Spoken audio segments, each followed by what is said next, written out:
Siyanibingelela nonke balaleli egameni lenkosi uJesu Kristu. Makube kini umusa nokuthula okuvela kuNkulunkulu Baba wethu nasenkosini yethu uJesu Kristu, owazinikela ngenxa yezono zethu ukuze asophule kulelizwe elimbi lamanje ngokwentando kaNkulunkulu uBaba wethu. Makube kuye udumo kuze kube phakade. Izwi lenkosi uJesu Kristu leli olalele njengamanje. Izwi lenkosi uJesu Kristu lapho sishumayela khona, sifundise, siphinde sihlole imibhalo engcwele ngokwentando kaNkulunkulu kwindodana yakhe uJesu Kristu oyinkosi nomsindisi ezimpilweni zethu. Sizocela kubo bonke abantu abalalele ukuthi nibe namaBhayibheli kuze sonke sizofunda kanye sibe nokuqonda imibhalo engcwele njengoba ifundiswa nangoba ishunyayelwa.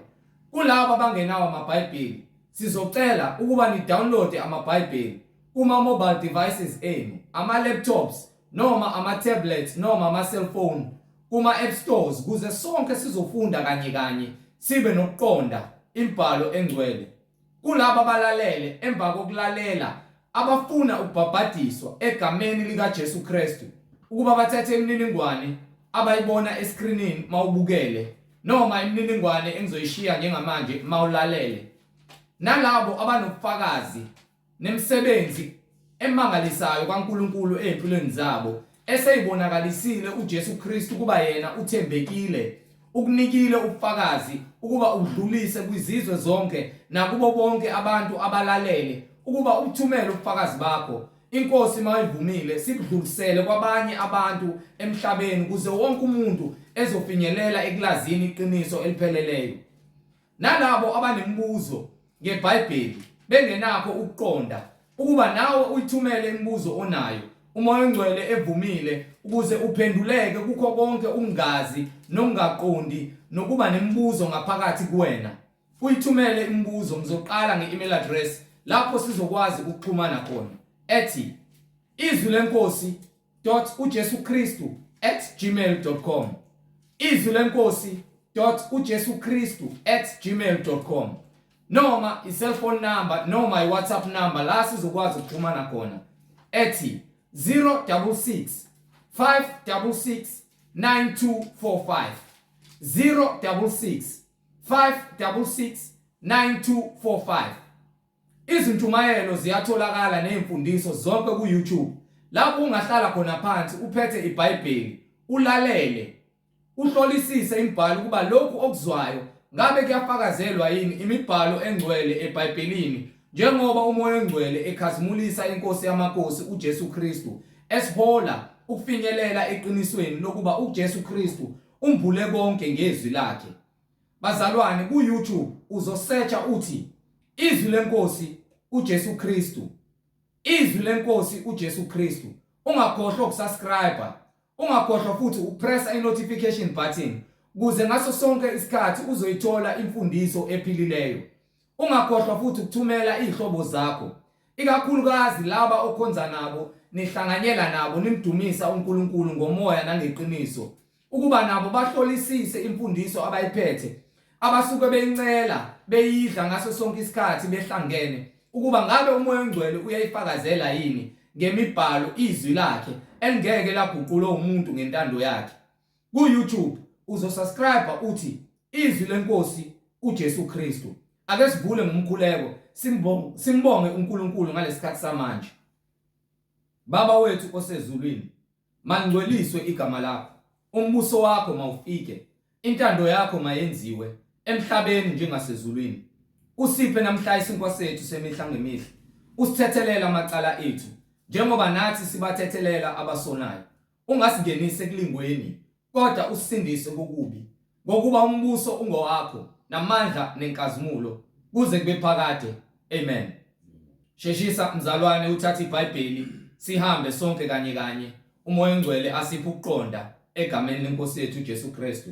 Igama lami nginguNkanyiso Bright Zulu, ngihamba nomfowethu uBradley Sebula nomfowethu uMhlengi Zondi ozobe sihola ejula kabanzi ngokwemfihlakalo yemibhalo uMoya oNgcwele ekhazimula ezimpilweni zethu nakubo bonke abazwayo ukuba indlebe zabo zivuleke egameni lenkosi yethu Jesu Kristu, yena yedwa oyindlela nokuphila neqiniso. Bazalwane, yamukelani mfowethu umhlengi Zondi.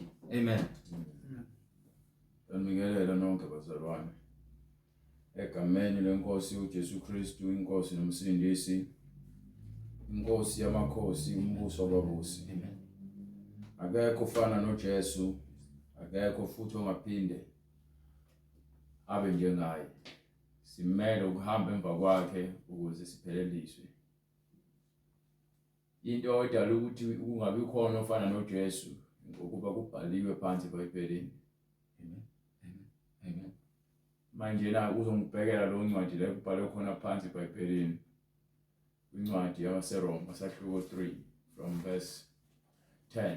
Siyambonga uNkulunkulu ngomusa nothando senzele wona ukuba siphulukise ekufeni obukuza kusinqoba kusiholela esihogweni.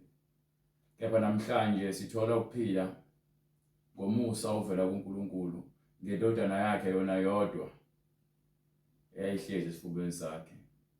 Umthetho wafika ngoMoses, kepha umusa neqiniso uJesu osilethela umusa ngomusa womusa ukuthi sikwazi ukubuyisana noNkulunkulu sithole ukuphila okuphakade. Silokho siyabona-ke ukufakaza ukuthi munye uNkulunkulu ongenamphelekezelo, ongenambonisi, ongenaye umhlangabezi, uNkulunkulu ozimele ngokwakhe, akana mlekeleli, akekho semva kwakhe nongaphambi kwakhe noseceleni kwakhe. Konke kudala ngamandla akhe, ngenkazimulo yakhe nangodumo lwakhe. Silokho simnika-ke lona udumo nezibongo, sikhazimulisa igama lakhe, simngcwelisa ngokuzithoba ngaphansi kwesandla sakhe ukuze sigcwalise ukulunga kwakhe. Siyambonga uNkulunkulu ngabaprofeti bakhe abangcwele. Sibonge uJesu Kristu ngabapostoli bakhe abangcwele abaligcina abaliphatha ngokuthobeka ivangeli, wabanika isiphiwo sasezulwini esasiyikuyena kuphela.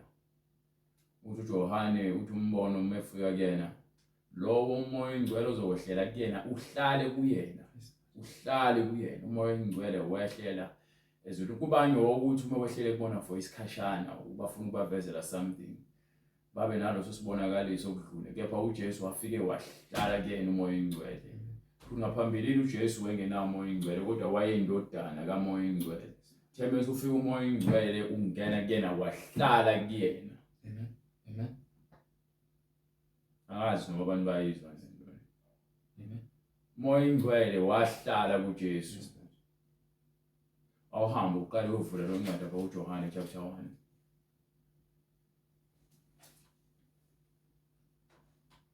Lalela, uJesu wakhula, inyama yakhula ngokweminyaka ngokuba wayengane kaNkulunkulu. Kepha uNkulunkulu akakhuli ngeminyaka. Umdali wezinsuku, ungumqali nomphelelisi, uAlpha noOmega.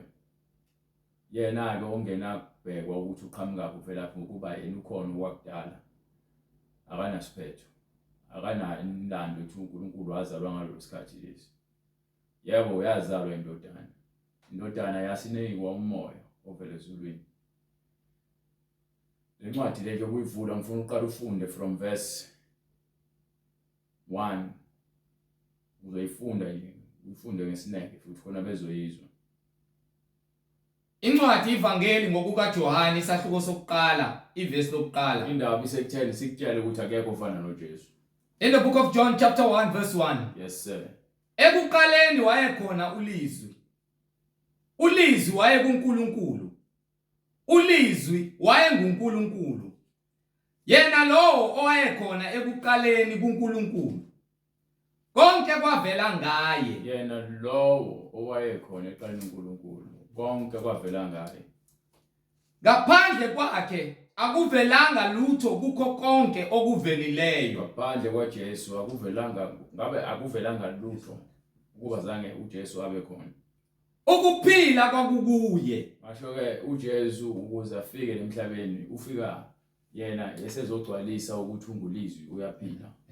Kepha ngaphambi kwakhona umuntu ophilayo kamoya. Ngoba namanje phila isihlalo sakhe sobukhosi uhlezi kusona. kulabo abafuna ukuqonda ukuthi sikhuluma ngani, sikhuluma ngezinto eziphathelene nombuso kaNkulunkulu. Asikhulumi ngezinto zasenyameni. Inyama iyadlula. Inyama kuyona yokuphila okuphakade, kepha yona ibekelwe isikhathi ukuthi ifike idlule. Qhubeka. Verse 4, ukuphila kwakukuye. Kusho ukuthi manje njengoba afikele emhlabeni wafa wavuka, ukuphila kukuyena. Namanje yena ngeBhayibheli yagcwalisela ukuthi ukuphila kwakukuyena. Ukuphila kwakungukukhanya kwabantu. So ukuphila kusho ukuthi kufanele kube ukukhanya kwabantu, ukukhanya kwabantu uJesu. Amen. Ukukhanya kukhanya ebumnyameni. uJesu wafika kubantu bakhe ezokhanyisa ngoba ehlele emnyameni. Ubumnyama isono. So thina sabantu esonayo sihleze ebumnyameni. Mekufika uJesu empilweni zethu ufika sikhanyisele. Asilethe kuyena siphile ekhanyeni. Bese sithola ukuphila kwaphakade. Hamba baba. Ukukhanya kukhanya ebumnyameni, kepha ubumnyama abukwamukelanga. Namanje naka abantu abafuna ukwamukela insindiso. Kepha abantu banye basindisiwe, kepha bafuna ukuhlukana nezono. Ukuhlukana nesono kusho ukuthi wamukela ukuphila nokukhanya kuJesu. Lokho khombisa ukuthobeka ngaphansi kwezwi esilinikiwayo kuba sihlukane nezono, size ekukhanyeni, size kwinsindiso kaJesu ngezwi lakhe, not ngokuhlakanipha kwethu. Hallelujah. Verse 6, kwavela umuntu ethunyiwe nguNkulunkulu. So manje nake kuvela umuntu, lo muntu ufanele siqonde ukuthi akuyena uJesu futhi akayena uKristu. Lo muntu unesizathu sokuthi alethwe emhlabeni. Igama lakhe linguJohane. Yebo baba. Lowo wezela ubufakazi ukuba afakaze ngokukhanya. Manje nake uma elethe ubufakazi yena uthunyelwe umyalezo. And futhi yena uzofakaza ngokuzokubona, ufakazi uzogcwaliswa uyena ngokuba ke uzosivezela kule ncwadi ukuthi ke yena lento akayinikwanga inyama, wayinikwa umoya. Yena uyamazi uJesu kamoya. Akamazi inyameni uJesu, umazi kamoya. Ukuze bonke bakholwe ngaye. Ukuze bonke abantu bakholwe ngokuthi uJohane uyena olesifakazi. Abantu bakholwa ngoJohane ngokuba wayeshumayela esendula abantu ebabsiza ukuthi beze ekhanyeni. Bambuza ke sebethunyiwe ukuthi uthunywe ubani, wabatshela ukuthi ke hayi lokho engikwenzayo mina ngiyabhabhathisha. Azange baphendule into abayifunayo, kepha wabatshela into ekumele bayazi ukuthi mina ngicela ukuzonisindisa, ngizoqondisa lokho ekumele ngiqondise. Kepha ngiyena lo elimcabanga ukuthi nguyena. Hallelujah. Verse 8, yena wayengesikho ukukhanya, kepha wayengozofakaza ngokukhanya. Kwakungukukhanya okuqinisileyo, okukhanyisa wonke umuntu okwasekuza ezweni. Yes sir. Wayekhona ezweni, izwe lavela ngaye. Yena wayekhona ezweni, uyena ongumdali wezwe. Hallelujah. Kwenziwa yini abantu bangayizwa lento ukuthi uJesu uNkulunkulu noma ke uNkulunkulu wayesenyameni, sisho njalo. Hallelujah. Kwenziwa yini abantu bangayizwa lento le? Kwaphela ke abantu bayalwa nalento le. Abantu bazikhathanisa noJesu. Bafuna ukuzibeka ngaphezulu. Akekho umuntu ongaphezulu kwaJesu. Hallelujah. Yes Lord. Akekho umuntu olingana noJesu. Amen. uJesu inkosi ezulwini nasemhlabeni nangaphansi komhlaba. Hallelujah. Ukuba uNkulunkulu bonke bukuyena, unikiwe wonke amandla emhlabeni nasezulwini. Manje asinako ukuzitshela ukuthi uJesu ulingana mhlambe noShembe noma ulingana abaprofeti beni bamanga laba namakhehla kina ngasekho. Afa futhi engakholwa. Lord Jesus. uJesu mkhulu kakhulu, kuthiwa ukuphila kukuyena. Amen. Ngeke ufune ukuphila kubantu abangasekho. Ngeke ufune ukuphila kaShembe, abaprofeti bakhona bonke bayafa bashona emgodini. And imosi yabo isehayidise. Ukuba yini abakholelwanga uJesu. Akufanele sivule amabandla ethu. Akho bandla lakaZondi. Hallelujah. Ibandla likaJesu, ibandla likaKristu. ElikaJesu waseNazaretha. uJesu waseNazaretha. Hallelujah. Lord Jesus. Akho Shembe waseNazaretha. uShembe akazaza eNazaretha, akakwazi futhi. Hallelujah. Akazalwanga, akakwazi ngisho eGibhithe. Hallelujah. Oh wala eKZN. Amen. Uphelele eKZN. Amen. iGospel yakhe ayikazi ifinyelele eCape Town. Yes Lord. Ayikazi ifinyelele ngisho eNigeria. Abamazi uShembe eNigeria. uJesu uyaziwa eNigeria. Amen. uJesu uyaziwa eZimbabwe. uJesu uyaziwa eCape Town. uJesu uyaziwa kuphi na kuphi. Hallelujah. Waziwa ngisho eChina. Hallelujah. Yes Lord. Ivangeli lakhe efanele lishukele umhlaba wonke. uShembe uphelela lapha eKZN. Ukhona ngayinqwaba liba ama1000. Amen. Kepha uma ningalandeli uJesu konke kuyizeleze.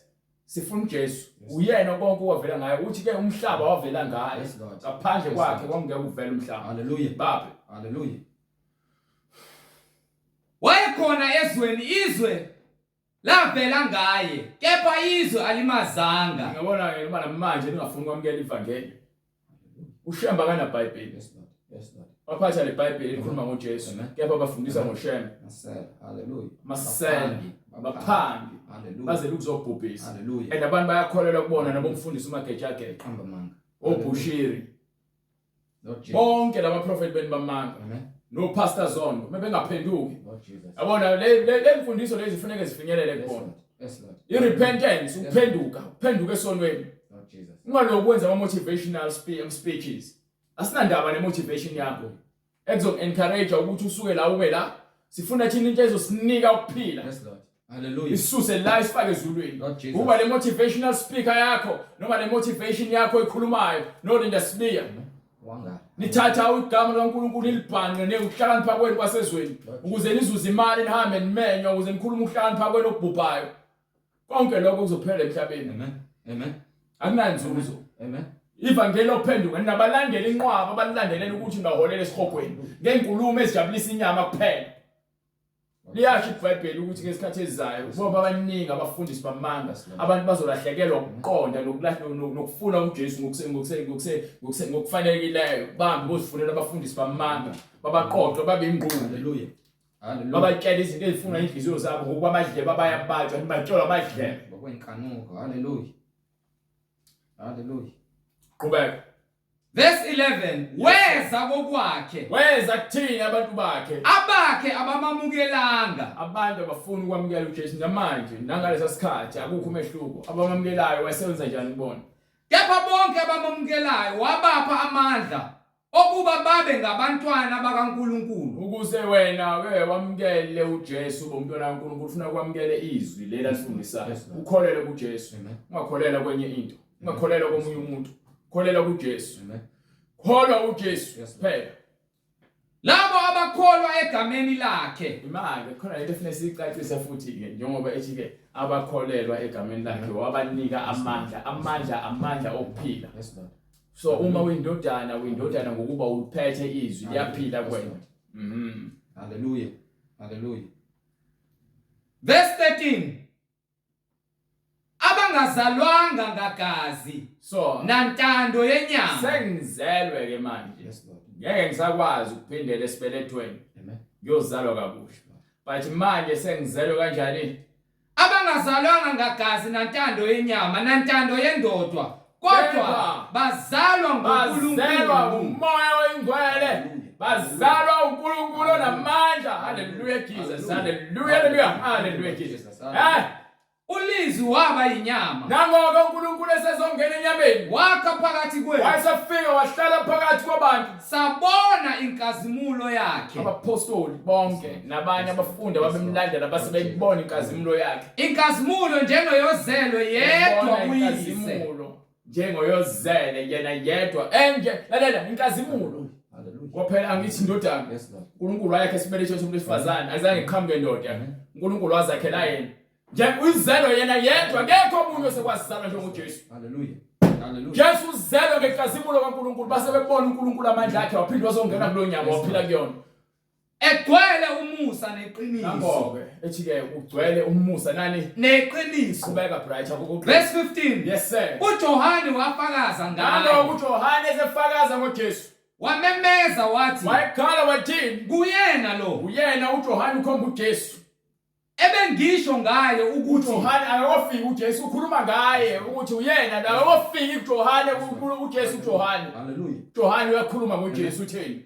Lowo ozayo emva kwami uvelile kuqala. Uvelile. Hallelujah. Uvelile. Ngaphambi kwami. Uvelile. Hallelujah. Ngaphambi kwami. uJohane umazi uJesu kamoya. Ngiyakutshela nje.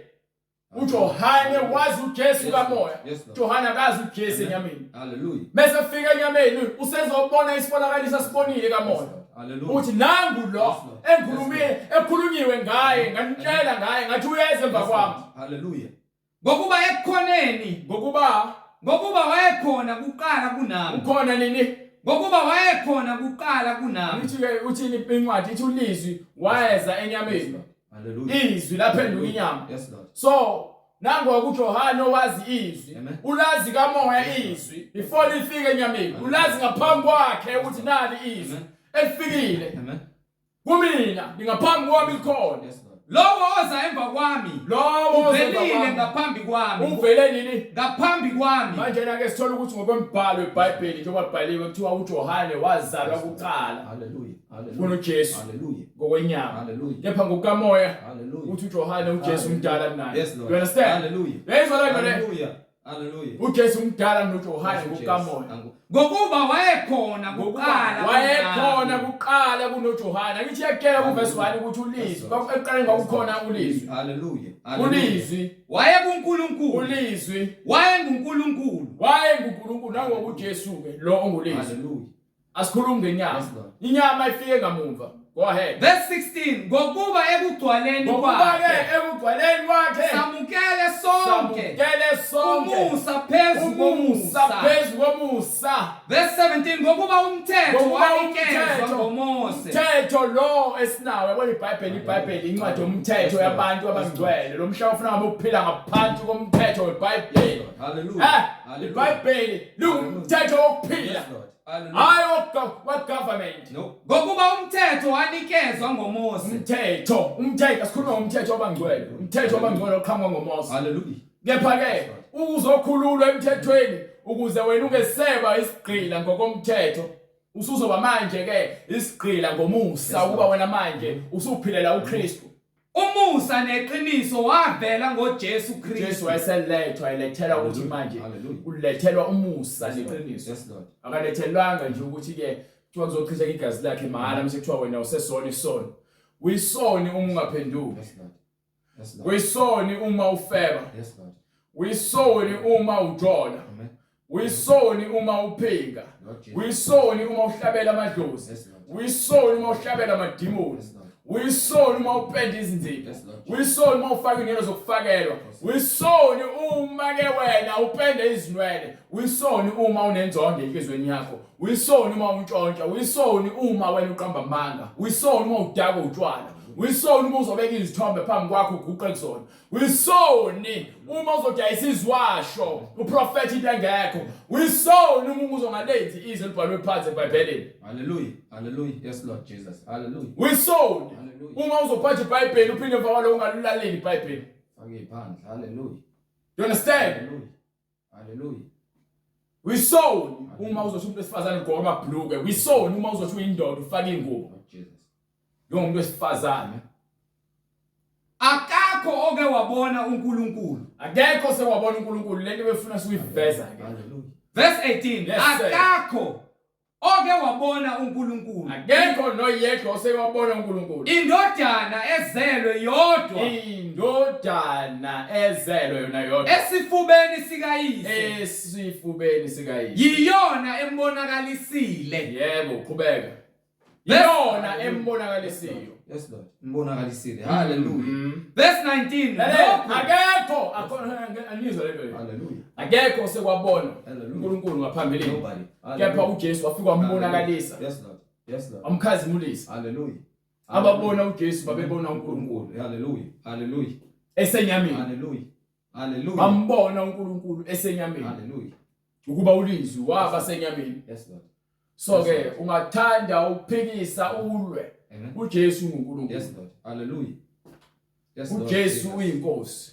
Hallelujah. uJesu ngumnini amandla onke. uJesu. uJesu akanakuphikiswa. Amen. uJesu akanakunqotshwa.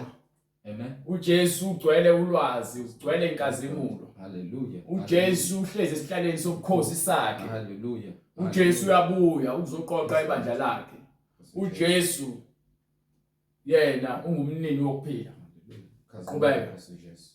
Verse 19. Yes sir. Lokhu kungubufakazi bukaJohane. Nangobufakazi bukaJohane bese kufuna. So ngifuna ukutshela mina into eyi1 ukuthi akekho ofana noJesu. Amen. Akekho noyedwa olingana noJesu. ongiphe lencwadi yamaRoma bengikuthe ngifuna ukufundela yona kusahluko 3 from verse ukuze ikhombise akekho noyedwa ngisho ungazenza ungcwele lalela sizoni nje usibone nje simele ukulungiswa izwi la asinakuzitshela ukuthi silungile asinakuzilandulela futhi ebungcoleni kwethu simele ukuzithoba ngaphansi kwesandla sakhe esiphakemeyo ukuze bese kubuye yena siphakamise ngesandla sakhe esiphakemeyo ngeke uphakanyiswe ukwazi kwakho ngeke uphakanyiswe ukuhlakanipha nemali yakho uzobhubha nayo ngeke uphakanyiswe ukuthi nama hips uzobhubha nawo ngeke uphakanyiswe ukuthi ubhubha madlisi ufaka amagolide yonke indawo uzobhubha nawo ngeke uhlakanisiwe uphakanyiswe izinto ezibhubhayo khohlwa igolide ngeke kwenzele lutho uJesu ungaphezulu kwegolide thina sifanele ukuthi sifane negolide limele lihlole emlilweni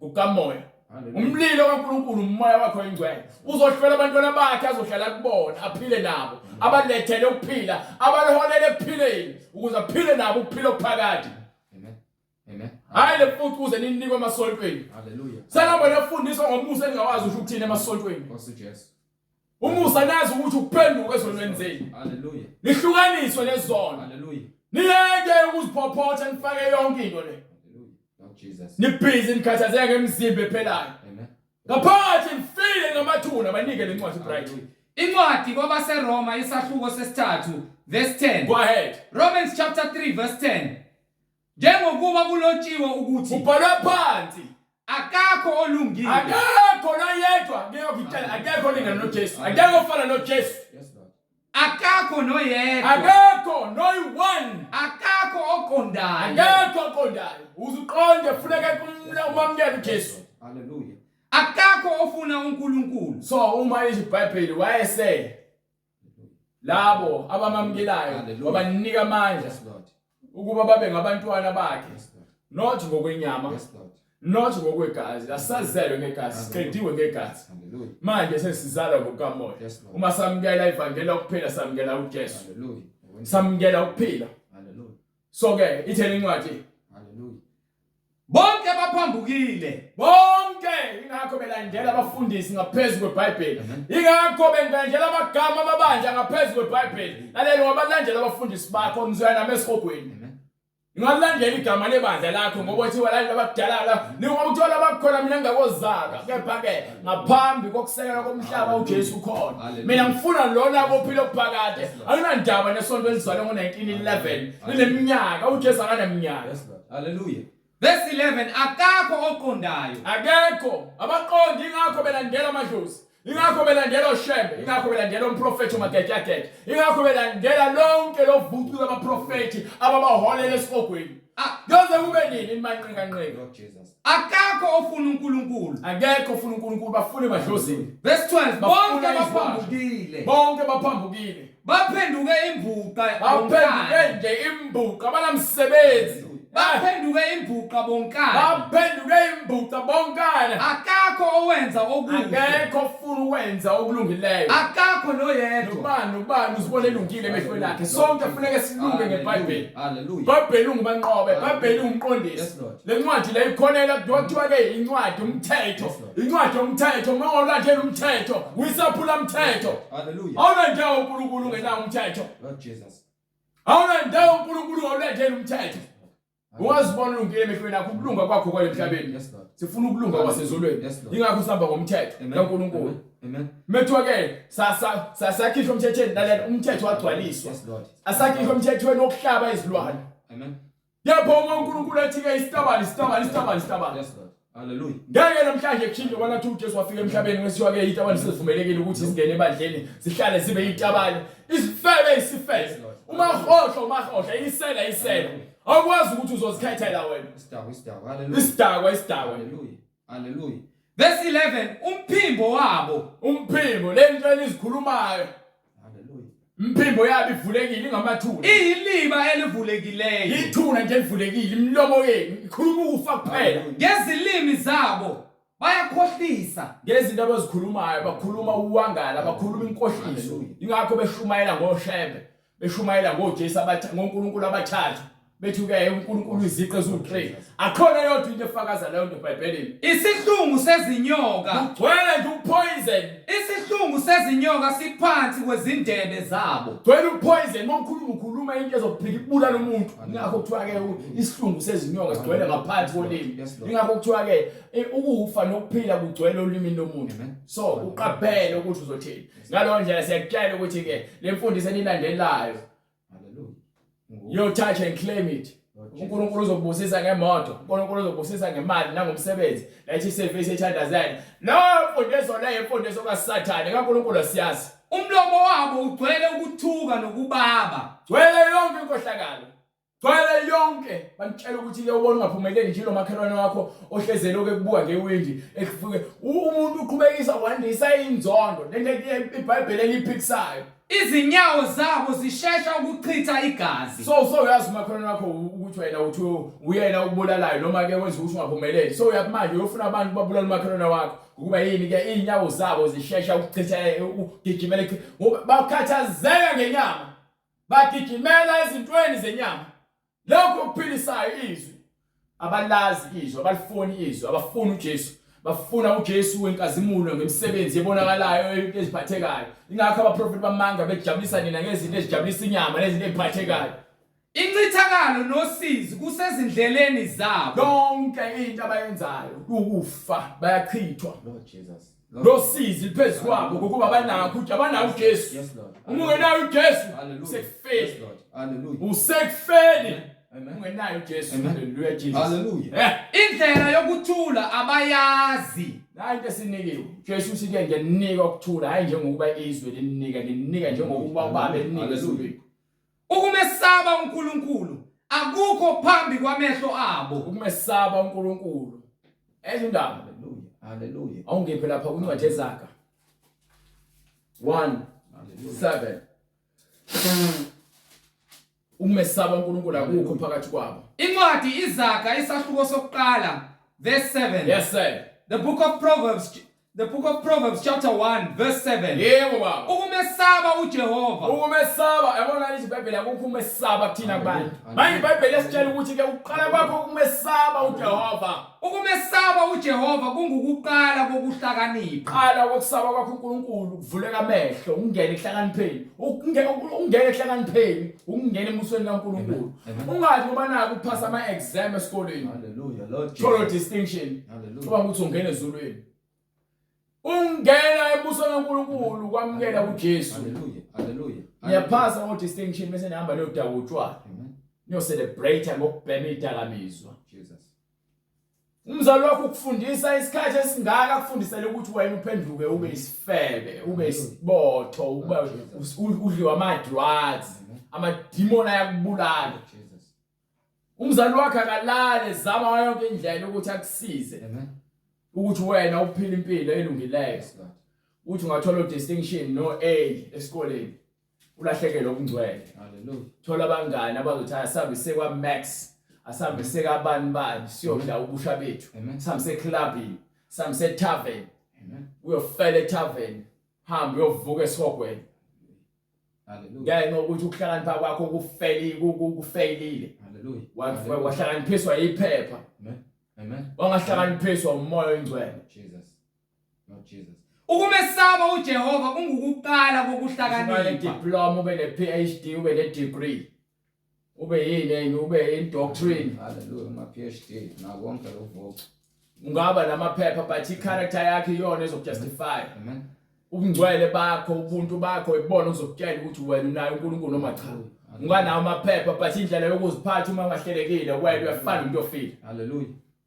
Iziwula ziyadelela ukuhlakanipha bonke labo abantu bese benamaphepha nezicucu bese beqala ukuhlakanipha kwasenyameni athi umphostoli uPaul lapho kuncwadi yaseKorinte esahluko 1 verse 18 ngifuna yona sikwafezela ukuhlakanipha kwabo kwasemhlabeni kuyophelela ngokuba incwadi 1 Corinthians chapter 1 verse 18 go ahead. Ngokuba izwi lesiphambano kwababhubhayo kulabo ababhubhayo esonweni lingubuwula kulabo abaphethe izicucu zamaphepha abathi ke bona abaqualified nalabo abathi ke bakuyele esikoleni babafundisi bengafundisi ngobungcwele nangokuhlukana nezono kepha kithina esikolwa ngoweqiniso siyasindiswa lingamandla izwi lakhe lingamandla akhe lungufakazi amanje ufakazi buletha amandla lokuthi ke ubufakazi lithi iBhayibheli ke phakathi kwabantu ababili abathathu ubufakazi nokugcwaliswa kube into ephelele akunaki ukuletha ubufakazi kumuntu oyedwa bese bhala ukuthi ubufakazi ephelele uShembe uyedwa haleluya umprofeti uMohammed uyedwa amen manje iBhayibheli sinenqaba lisho incwadi kaHebheru sinenqaba ubufakazi nobufakazi obusingungileyo njengefu haleluya haleluya zomtshela ngofakazi oyedwa Lord Jesus sifuna ubufakazi amen babantu ababili abathathu abawu4 abawu5 abakhuluma into eyodwa haleluya nali iBhayibheli lisilethela ubufakazi singakho sikhona baphe ngokuba kulotshiwe ukuthi kubhalwe kanje phansi ngiyakuchitha ukuhlakanipha kwabahlakaniphileyo uNkulunkulu ke uza kuchitha lokuhlakanipha kwenu kwasemhlabeni nokuqonda kwabaqondileyo ngikwenze ize uqonda kwenze kube into engekho ukuhlakanipha kwenu kwalemhlabeni haleluya nokuqonda kwenu kwalemhlabeni siphi isazi na baphi wasike sibheke osaziwayo beni bonke labenani balandela baphi ke baphi nosolwazi beni lonke babe belinika ulwazi ukuhlakanipha kwasenyameni uphi umbhali na bapha ababhali beni balezi ncwadi lezi ezingasafunda ukufunda incwadi zaba zisekho relevant ukuba yini emva kwesikhathi ikhama incwadi kepha le haleluya yabona le ayishinki le ncwadi le haleluya bangazama ukwenza ama-version bashintshe ama-translation bashintshe indlela yokuthi ihunyushwe kepha ke sino King James version King James version yona version ephethe ulwazi lonke uphi umphikisi walesi sikhathi na uphi baphi abantu abaphikisana neBhayibheli bonke abantu abaphikisana neBhayibheli haleluya baphi bonke abathi iBhayibheli uNkulunkulu bamthathe ngasho untanga wami bathi hayi leBhayibheli incwadi yabhalwa abantu ngokubona kokuqala yakutshela incwadi uNkulunkulu wakwenza kube yize ukuhlakanipha kwalelizwe uNkulunkulu yakutshela ukuthi iBhayibheli akulona into oyithatha kancane ngokuba konkuphakathi kuyisiprophet so uma unge-understand isiprophet uzocabanga ukuthi isiprophet ileso sinikwa umprofethi magejageja nomprofethi uShembe kanti isiprophet angempela lesokuphila haleluya so ukutshela ukuthi njengoba uphila manje uzofa uphinde ehlabathini uma ungenakho ukuphila kwaJesu ungazama ukwamukela uJesu esihogweni isiprophet leso yayizindaba uma ungenawo uJesu esihogweni uma unawo uJesu uyahamba uthola ukuphila okuphakathi so uma wena usebenzela impilo emhlabeni uzofela emhlabeni uhambe uyohlungela esihogweni uma usebenzela impilo esezulwini uma uzofika uzokuthola ukukhanya uthola ukuphila kuJesu uzohamba ezulwini uzoqala ungene eparadise yolinda lapho khona ulinde nalabo khona abalindele ukuthi bese fika uJesu azobavusa aphile nabo ngakho ke thina sinandaba nokuthi wena ucabanga kanjani ngeBhayibheli iBhayibheli incwadi kaNkulunkulu iyachazela futhi ukuthi yonke imibhalo ebhalwe la iphefumulelwe uNkulunkulu nabo bonke abantu bayibhala ngokuhlakanipha kwaNkulunkulu not ngokuhlakanipha kwabo akhona yedwa umuntu ongasichasisela lesincwadi leso ngokuthanda kwakhe wonke umuntu ongena lencwadi lo ungenela ngobufakazi bukaJesu haleluya so uma ungathandi lonto leyo akuyondaba yami incwadi yesiprofethi osigcwalisiwe futhi isincwadi abaprofethi uthi uJesu angizelanga ukuthi uwaphula umthetho kepha ngizogcwalisa incwadi abaprofethi ngaphambi kokuba umhlaba nezulu udlule akukho lolodwa igama elikhona emthethweni engeke lenzeke ngaphambi kokuba konke kwenzeke haleluya so uma wena ungenakho uqonda yabona wena uzolwa ulwe nenyama ngokuba vele yakutshela iBhayibheli ukuthi abakwenyama abanako kwenyama njengoba kamoya abanako kamoya noma ngabe kuthiwa ubani osenyameni ngeke azamjabulisa uNkulunkulu so ngoba yini yena akakwazi ukuzithoba ngaphansi kwesayisi kaNkulunkulu esiphakameni haleluya bonke abantu asebabhunywe usathane bakholosela iBhayibheli bonke abantu abahamba indlela yokufa bakholosela iBhayibheli futhi abantu abangazilusho bathanda ukulalela abanye abantu abagxekayo bese bakagxumele lokhu nako ukugxekwa abanye abantu angabisafuni ukuzifunela ngokwakho uqondo ngaphandle uma uNkulunkulu ekwenzela umusa ngokuba uyasho uNkulunkulu namandla ukuthi ngiyakuba nomusa kulabo engiyabe nomusa kubona yabona abantu abaningi bawutholile umusa bawukunyathela ngezinyawo abanye bayingcosana bawuthathile umusa bawufaka ekhopheni bawugcina bawufihlela indaba yokugcina ngoba sebeyabona ukuthi bebephile esonweni ngoba wonke umuntu ongafuni ukwamukela iqiniso lo uyazilahla yena awulahlwa yimina awulahlwa futhi uJesu wena uyazilahla ingakho uJesu ethi mina ngizelanga emhlabeni ngizolahla abantu kepha ngizele ukuzosindisa uma umuntu ezwa lamazi abe ngawalonda amahluleli mina kepha khona amahlulelayo izwi engalikhulumayo ilona engiyokwehlula egcineni ukuba yini ke uyakutshela ukuthi ke la emhlabeni akho lutho okuzokusuzisa inyama yesikhashana inyama inanzuzo kepha yizwe ngilikhulumayo umoya ophilisayo umoya ophilisayo lo moya kaJesu wona osiphilisayo iwona esuncengayo masosonke isikhathi kulo moya osiphilisa singaziphile thina singazitshela isiqondile sinemekweni lethu ngokuba thina siyizoni yakutshela ngathi akekho noyedwa oqondileyo akekho olungileyo ngaphandle kwaJesu silungisa uJesu ingakho incwadi ekutyala ukuthi uJesu mebuya ubuyela ibandla lakhe ulifuna lingena sihle nambimbi lingenalutho olusolekayo liqonde ligezwe ngesigezo samanzi ngezwi ukuze aziqondisele azibuyisele lebandla lakhe elungileyo. Hallelujah. Hey umtshela ukuthi uyakholwa wena kepha manje uhlulwa ukulandela izwi laJesu. Hallelujah. Uhlulwa isono. Angeke uhlulwe isono uthi wena ulandela uJesu kodwa nawe ufike uzihlolisise. Uhlolisise ngayo uJesu. Fanele uzile ukudla. Fanele ke ukhuleke.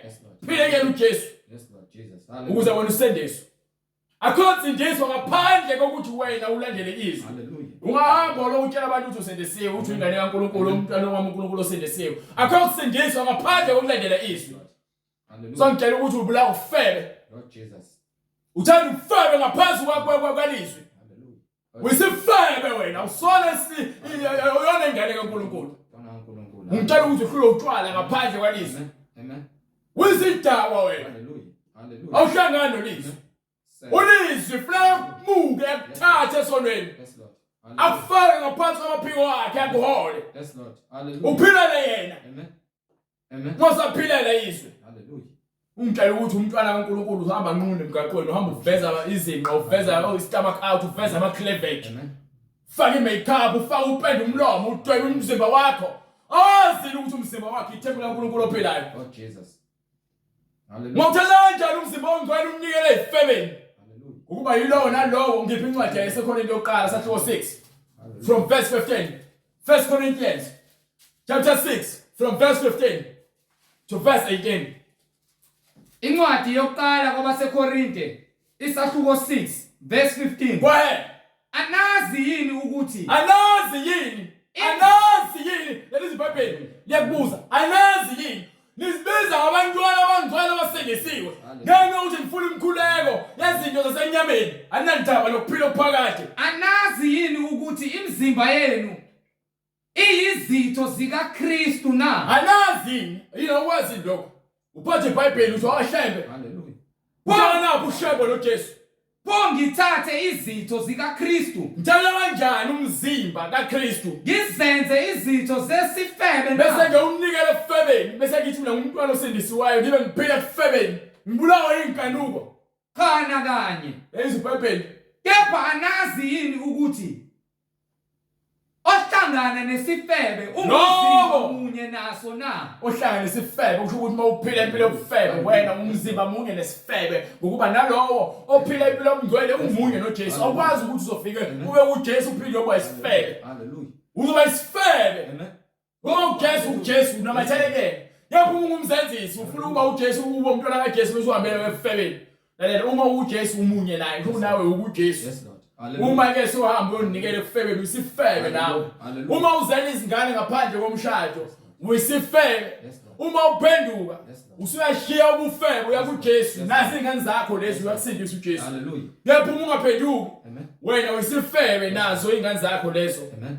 Amen. Ezalo ufebe. Hallelujah. Ngane sefebeni. Ngokuthi uthi yena Lalela ngingane yasefebeni mina uqobo la. Hallelujah. Hallelujah. Ngazalelwe efebeni. Yes Lord. Kepha namhlanje uJesu ungisindisile. So ngimunye noJesu manje. Ngiphilile efebeni ngafeba ngaba isifebe. Yes Lord. Ngibile isifebe. Yes Lord. Ngaba isidakwa. Amen. Ngaba ixhwele ngabhema ugwayi. Yes Lord. Ngaba yisela ngentshontsha. Ngaba umqambi wamanga. Yes Lord. Wafika uJesu. Hallelujah. Manje ke ubufakazi bami ukuthi ngizothi ke nginoJesu kepha ke lezo zinto still. Amen.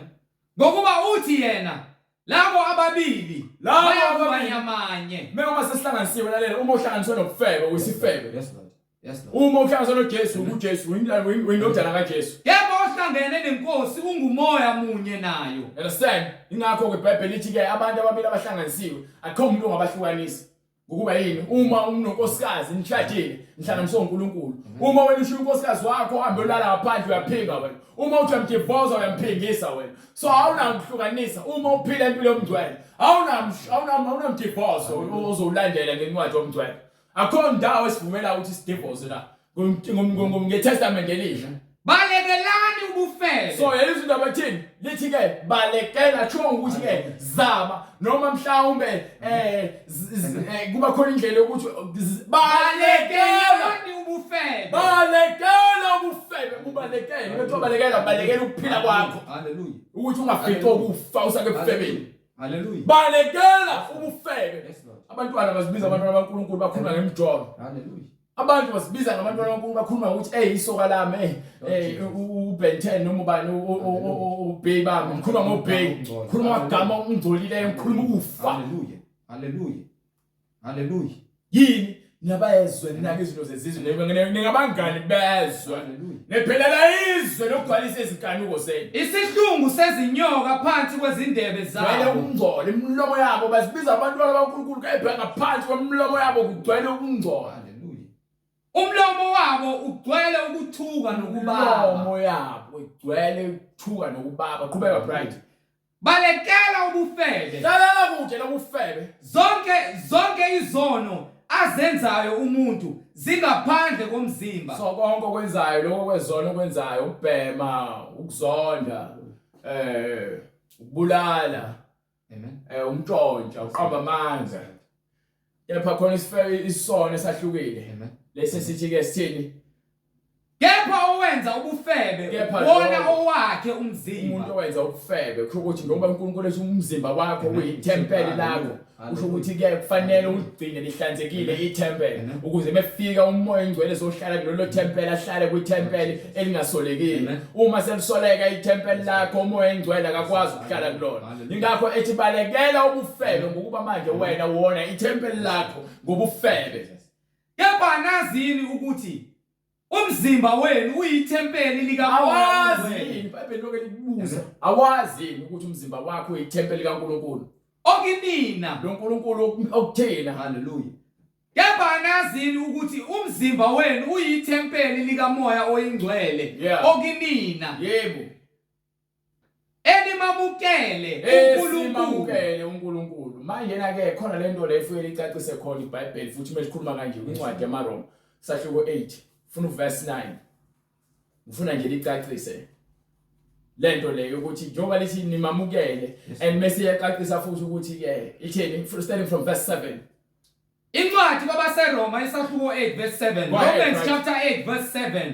Ngokuba ukunaka kwenyama kungubutha kuNkulunkulu. Yes sir. Ngokuba akuthobeli umthetho kaNkulunkulu. Uma uthanda ukunaka inyama yakho nokufida inyama yakhe isono uyisoni Yes, Lord. ubutha kuNkulunkulu Yes, Lord. ukuba uthobele umthetho. kaNkulunkulu. Yebo futhi kungekwenze Futhi ngeke ukwenze lokho ngokuba uzinikele esonweni. abasenyameni abanakumthokozisa Ngeke uNkulunkulu. bamthokozise uNkulunkulu abafida inyama. Yes, Lord. Kepha nina Kepha nina anisenyameni asisekho enyameni kodwa nikuye umoya. kepha sikuye umoya. Uma umoya kaNkulunkulu ehlala kini. Umoya kaNkulunkulu ehlala kini. Hallelujah. Ngiyalithanda la ngoba ke ngale kwincwadi yaMaKorinte isitshela the same thing. Yes, Lord. Uthi ke samukele uNkulunkulu. Amen. Kepha uNkulunkulu akahlale endaweni engcwele. Yes, Lord. Kepha uma umuntu engenaye umoya kaKristu, Kepha umuntu engenawo umoya kaKristu lowo akusiyo owakhe. asiyena uma ungenawo umoya omngcwele unawo yena waNkulunkulu. Ungazikhohlisa ukuthi wena ngoba esontweni uyanikela noma uyacula noma sekhwayeni utshela ukuthi usinisiwe. Uma usavuka embhedeni omunye umuntu ngaphandle komshado wena uyisifebe. Yes, Lord. Awuhlangani uNkulunkulu. Uma usohlala ejointini uhamba umgroove uphuza utshwala wena wisidaka awuhlangani uNkulunkulu. Uma usabuka abantu besifazana ubakhanuko uloku bancenga uthatha izinamba ufuna ukulala nabo wena uyisifebe ubulawa inkanuko. Nawe umuntu besifazana uma uzothandela abantu besilisa ukuthi banani nawe uyisifebe futhi umahosha awuhlangani uNkulunkulu. Uma nizolokweni izipendela ukuthi ke niyenga amadoda ukuthi anithandele ubuhle bamanga bokufaka izinkophe zokufakela nokupenda umlomo nokufaka ama foundation nokufaka uphawu ebusweni nizikhohlisa nizenza ubuhlo bamanga ongiphela incwadi yelontuzana bright incwadi yaJeremiah sahluko 4 verse 30 bright. No nizikhohlisa ngobuhle bamanga. Incwadi uJeremiah isahluko sesine verse 30.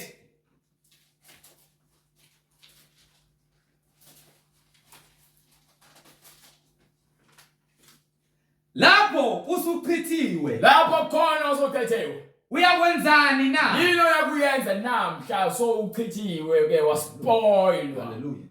Noma wembatha okubomvu, noma ngabe kuthiwa ugqoka izimpahla ezibizayo, noma uzivunulisa ngezivunulo zegolide, ngabe kuthiwa ufaka ucwebe, noma ugqwaba amehlo akho ngomuthi, noma ngabe kuthiwa upenda ubuso bakho, ugqaba amehlo akho, ufake inkophe zokufakela, ugunda amashiya, ufaka amashiya okufakela, upenda ubuso, uzenze muhle ngeze, ufake inwele zokufakela, uzenza muhle ngeze. Izithandwa zakho ziyakudelela, zifuna ukukubulala. Umuntu okuthanda ngokweqiniso, bonke abantu bakuthandela ukuthi unani, bakuthandela ukukuyuza, ngoba nawe vele usuzinikela kumoya kaSathane ukuba uJezebel, gqoka impahla ezincane ngoba naku udayisa ngomzimba wakho.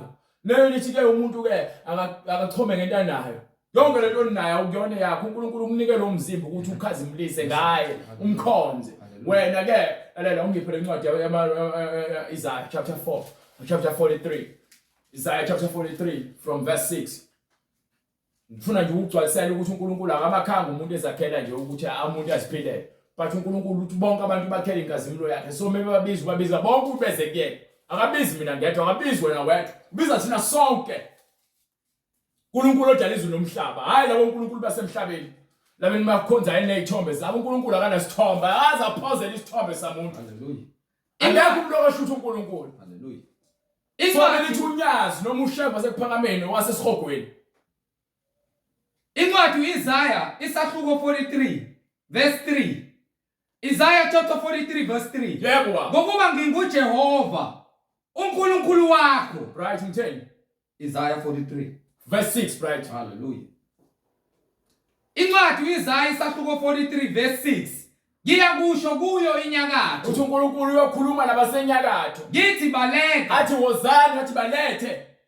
Ngithi balethe nakuyo iningizimu. Nalabo futhi abaseningizimu. Ungabagoli. Athi ungabavimbeli, uthi uyababiza uNkulunkulu bonke abantu ababhadiwe ezonweni. Lethani amadodana ami lethani bonke abantu abama bakude. Namadodakazi. Nawo bonke amadodakazi ami. Ukuba aphume. Ukuze aphume. Emukhawulweni yomhlaba. Kuzola zonke izinkalo zomhlaba. Onke abizwe ngegama lakhe. Bonke ababizwa ngegama lakhe. Nengiwadelele. Nala nengiwadalele. Engiwadalele inkazimulo yami. Engiwadalele uNkulunkulu usidalele inkazimulo yakhe. Usidalele inkazimulo yakhe. Engiwabumbile. Usibumbele. Nengiwenzile. Usibumbele wasenzela alalela akho umzimba ongathi wakho wena. Hallelujah. Yonke lento yenza ukhohlisa uSathane ngakho konke lobuhle besikhashana balemhlabeni ekukhombisa impilo ofeba njengoJezebel. Lethani abantu abayizimpumputhe. Bonke abanamehlo abanamehlo abayimpumputhe ababoni balandela abaprofeti bamanga. Ingayo babheshi ke ezikhathi ezakho kuba khona abaprofeti abaningi bayokhohlisa abaningi. Abaningi bazoduka njengoba namanje abantu bephendukile impumputhe bethe bayabona. Bana amaBhayibheli kepha amaBhayibheli ababawazi babhizi banemhlabelelo engathi ishu. Umhlabelelo akho umhlabelelo okufaka ezulwini. Ukugxeka nokugxeka abanye abantu ngempilo zabo ngeke ukusize ngalo. Into ezokusiza ukuthi wamukele ivangeli. Ukutshela abantu ukuthi abahlabela amadimoni. Usebuthi abahlaba imbuzi wena usikhohlakala wena waSathane. uSathane wonke lonohola. Hallelujah. Sathane nempondo zakhe nimbone. Kepha ke lezi zinto ezifuna ukuzibona nezibona ngoba yini ufuna ukubona lokho kwamanga lokweqinisa lifuna ukubona. Yes Lord. You understand? Nezithuli ezinezindlebe. Bapha incwadi yezenzo sahluko 2 verse 38. Hlukana nokufeba. Awufebi ngenyama kuphela, ufeba nangomoya. Yes Lord. Lezi zinto lokuthanda izinto ezidaliwe. Noma ezidaliweyo ufebe lokho. Ufeba nalezi zinto lezi. Thanda izithixo. Phendula lezi zinto ezidaliweyo izithixo. Ngithanda zona ngaphezulu kweqiniso. Bese lokho niyamthanda uNkulunkulu. Umthanda kanjani uNkulunkulu ufuna ukuthanda umuntu oseduze kwakho? Umthanda kanjani uNkulunkulu ufuna ukwenza izwi lakhe athi lenze? Amen. uNkulunkulu ke umhlabelo ayinamsebenzi, into ebalekile ukuzwa izwi lakhe. Unganikela ngemhlabelo yakho nawo unako ngoba uma ungalezwa izwi lakho lenze wena ufane into efile. Nemnikelo yakhe ayinamsebenzi, ifane into enukayo phambi kwakhe ukuba inikelwa isono. Uthi imali yomahosha ingene esontweni, imali yezinja ingene esontweni. Hallelujah. Uthini uPetru? Phendukani. Manje ke sinibizele kuphenduke, sinibizela kona ivangeli eqiniso. ukuthi ke niphenduke nize ekukholweni nize ensindisweni. Yiloyo naloyo abhaphathizwe. Yilowo nalowo fanele abhabhathiswe Egameni likaJesu Kristu. fanele wonke umuntu abhabhatiswe egameni likaJesu Kristu. Kukho ukuthethelela kwezono zenu. Sithethelelwe izono, sinezono, singcolile, fanele sigezwe, fanele sivume uJesu uqala ukuze sithethelelwe izono. Kukho ukuthethelela kwezono zenu khona niyakwamukeliswa. Sisamkeliswa Isiphiwo sikamoya oyingcwele. uJesu aphile kuthina athi ke sibe munye naye. Ngokuba isithembiso ngesenu nesabantwana bethu. Nesabantwana bethu. Esabo bonke abakude. Bonke inkosi uNkulunkulu wethu eyakubabisa. uNkulunkulu wethu isibizele insindiso, isibizele ukuphila. Haleluya. Wafakaza nangamanye amazwi amaningi wabayala wathi lisindiseni isona sikhathi manje lesokuthi usindise. Uyalizwa izwi. Alishintshe futhi libhalwe phansi eBhayibhelini. Alincenge futhi. Phela nje lifuna wena ukuthi uthobeke. Ukuba manje ila isikhathi lesokuthi wena uphenduke wamukele uJesu ophilayo. Lo ozokunika ukuphila kwaphakade. Konke lokho ozikhohlisa ngakho nokuthi uyakusebenzela kuzophela kuzosala emhlabeni. Ngeke kusale lutho lemhlabeni kuzosha konke. Ushe konke phakathi ingasali lutho. Alesikhathi usobambelele lezi eziphathekayo uzitshela ukuthi unobuntu noma mhlawumbe unokuphila uthi mase ngisebenzile ngizothi mase nginemali mase ngiyahlala ngiyalithezeka vele kufike ukufa kusho yonke into ekhona emhlabeni. Haleluya. Konke kuzosha ngaphambi kokuthi ke kusha kufanele kugcwaliseke isiprofeti. Siyagcwaliseka isiprofeti njengoba ngikhuluma nawe ugcwaliseke isiprofeti. Uzwile izwi oluphika uzofa manje. Mawufa manje uyaphi uyazazi uyaphi ngiyakabitha abadlosini ngeke ubone. Haleluya. Ngeke wabone ngeke wanuka into ezobe ikunukela ukufa kwalapha esokweni. Okunuka nempethu zakhona ezobe zikudla. Umlilo wakhona ungacishi. Amen. Zobuhlushwa ngona phakathi. Umsebenzi yakho yonke obuyenza phenduka. Amen. Zisindiseni kulesi sizukulwane esiphambeneyo. Uma sofuna usindisa uzobe sosithinta le number uyibona ku screen. Usithinte lo number leyo sifonele size kubona sokubhabhadisa igama likaJesu Kristu. Awuphoqiwe. Ukuthi ufanele kuzwe izwi. Ungalenzeli. Linabantu nisaba abantu bakini ukuthi kini ihlatshelwe emadlozini. Abantu bakini bakholwa kuloko abakholwa kuloko. Usaba abantu ngaphezulu kaNkulunkulu kodwa uthi uyamthanda uNkulunkulu. Isikhohlakala umzenzisi. Uthi uJesu bonke abazongiphika phambi ngoba nami ngizobaphika. Amen. So nawe nje ukuphika, nawe uzophika. Uyaziphika kuyena.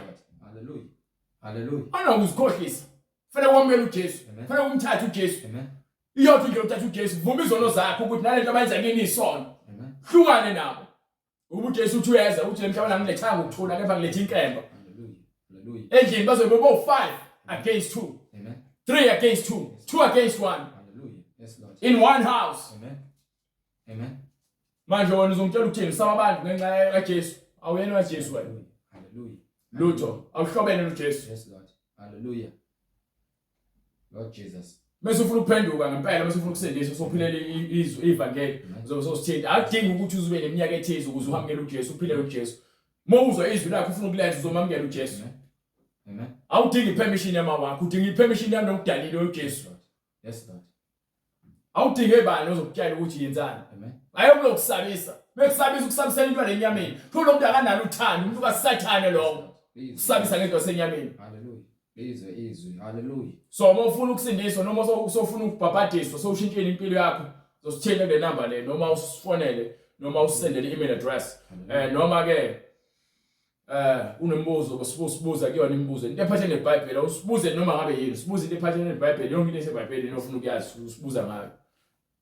uNkulunkulu namanje egameni likaJesu Kristu siyabonga ngomusa wakho osenzele wona. Sithi uNkulunkulu namanje intando yakho mayenziwe empilweni zethu. Usiqinise baba kuwe ngakho konke uNkulunkulu esiyikho. Usigcwalise ngezwi lakho eliphilileyo. Usivule uqonde uNkulunkulu usifake umoya wakho engcwele. Usihlukanise nemisebenzi yenyama engcolileyo nokonakala. Usikhulule uNkulunkulu emakethe ngobumnyama nalabo uNkulunkulu abangokufikelele ekwazi iqiniso uNkulunkulu basize. Bamukele uJesu ngokuba akukho ukuphila ngaphandle kwaJesu. Singazikhohlisa uNkulunkulu ngakho konke kepha uNkulunkulu wena ungumnini manje onke wena umphathi weqiniso. Ongumqali nomphelelisi walebandla labangcwele. Nathi uNkulunkulu siyazithoba ngaphansi kwesandla sakho singaziboni ngabalungileyo. Ukuhlakanipha kwasenyameni kepha uNkulunkulu makube ngubona osigcwalisayo. Ngakho konke uNkulunkulu esicela egameni likaJesu Kristu ophathelene nenkazimulo nombuso wezulu uNkulunkulu namanje. Sithi igama lakho mangcwelise liphakanyiswe ngaso sonke isikhathi. Wona uNkulunkulu odale konke ukuhlakanipha kwakho nangamandla akho nangokuqonda kwakho. Sithi igama lakho makube yilona kuphela uNkulunkulu elimile phambi kwethu. Lime njalo uNkulunkulu ungagudluki nathi sihlale kulona uNkulunkulu. Lisiholele kukho konke lisifikele kukho konke okubi. Nakuzona zonke izilingo uSathane eza nawo. ephana uNkulunkulu uthembisile ezweni lakho ukuba unakushiya uyohlezi unathi namanje ke baba uNkulunkulu namanje sesinikela umusa nothando eGameni Jesu Kristu uphele kithi uNkulunkulu uze wephakade amen. Umusa weNkosi uJesu Kristu nothando lukaNkulunkulu nokuhlangana kukaMoya oNgcwele makube nani nonke amen.